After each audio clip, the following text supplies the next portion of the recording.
এই সমস্যাগুলো এটা কি আমার এই সরকারের সৃষ্ট বা অক্ষমতা বা আমার মানে নিজের আমার যে যোগ্যতা, এই যোগ্যতার মাপকাঠিতে আমি ব্যর্থ কিনা, এইটা আমি মনে করব যে বিবেচনা করার জন্য আমি শুধু এতটুকুই বলি, আজকে 6 মাস সরকারের, আমরা 6 মাসে কিন্তু বার্থডে পালন করি না বা কোনো মানে উৎসব পালন করি না, পালন করি 1 বছর যে কোনো পূর্তিটা এইভাবে হয়।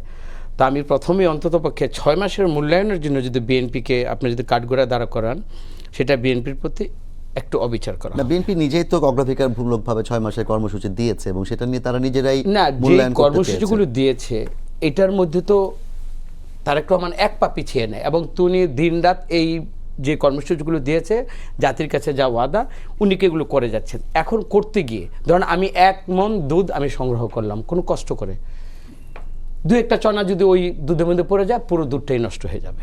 তো আমার তারেক রহমান যখন সাহসের সহিত হিম্মতের সহিত দায়িত্বটা নিয়েছেন, ওনার কর্মসূচিগুলোর দিকে উনি এগিয়ে যাচ্ছেন। আপনি এর মধ্যে কিন্তু বাইদ ইসলাম বলেছেন শুধু শিক্ষার্থীদের শুধু ব্যাগ বা অন্য কিছু দেয় নাই।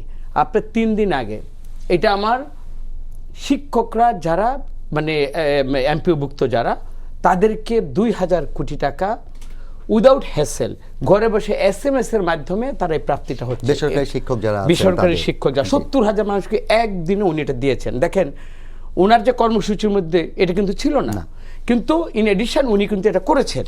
তার মানে এটা উনি কাজের মধ্যে আছেন। এখন আসেন বিদ্যুৎ, জ্বালানি এবং যে আমার যে সমস্যাগুলো একটা রিসেন্ট যেটার জন্য সরকারের সফলতাগুলো বা মিল ফ্যাক্টরি যাই আমি বলি ওইটাকে ইগনোর করার বা কোন মন্ত্রী কি বলল কোনটাকে বাস্তবতা স্বীকার করে যে কেন এই ডিফিকাল্টিসগুলো তৈরি হলো এবং এইটার আলোকে আমাদের কি করণীয় আমরা চেষ্টা করে যাচ্ছি কিনা।